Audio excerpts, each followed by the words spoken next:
തൃശൂരിൽ RSS സംഘടിപ്പിച്ച പരിപാടിയിൽ കോൺഗ്രസ് നേതാവായ ഗ്രാമപഞ്ചായത്ത് പ്രസിഡന്റും സ്റ്റാൻഡിംഗ് കമ്മിറ്റി അധ്യക്ഷനും പങ്കെടുത്തത് വിവാദമാകുന്നു. തിങ്കളാഴ്ച കുഴൂർ ഗ്രാമപഞ്ചായത്തിലെ പോളക്കുളത്ത് നടന്ന അയോധ്യ ഐക്യദാർഢ്യ പരിപാടിയിലാണ് സംഘപരിവാർ നേതാക്കൾക്കൊപ്പം കോൺഗ്രസുകാരനായ ഗ്രാമപഞ്ചായത്ത് പ്രസിഡന്റും പങ്കെടുത്തത്. കോൺഗ്രസ് ഭരിക്കുന്ന ഗ്രാമപഞ്ചായത്തിലെ പ്രസിഡന്റും സ്റ്റാൻഡിംഗ് കമ്മിറ്റി ചെയർമാനും വാർഡ് മെമ്പറുമാണ് RSSനൊപ്പം ചേർന്ന് സംഘപരിവാർ അനുകൂല പരിപാടിക്ക് നേതൃത്വം നൽകിയത്.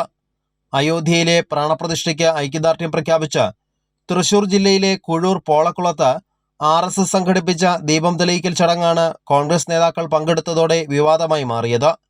കോൺഗ്രസ് ഭരിക്കുന്ന കുഴൂർ ഗ്രാമപഞ്ചായത്തിന്റെ പ്രസിഡന്റായ സാജൻ പോൾ കൊടിയൻ, ആരോഗ്യ സ്റ്റാൻഡിംഗ് കമ്മിറ്റി അധ്യക്ഷൻ സന്തോഷ്, 4-ാം വാർഡ് മെമ്പർ സേതുമോൻ ചിറ്റേത്ത് എന്നിവരാണ് ഹിന്ദു ഐക്യവേദി നേതാവായ RV ബാബുവിനൊപ്പം ചേർന്ന് ദീപം തെളിയിച്ച് പരിപാടി ഉദ്ഘാടനം ചെയ്തത്.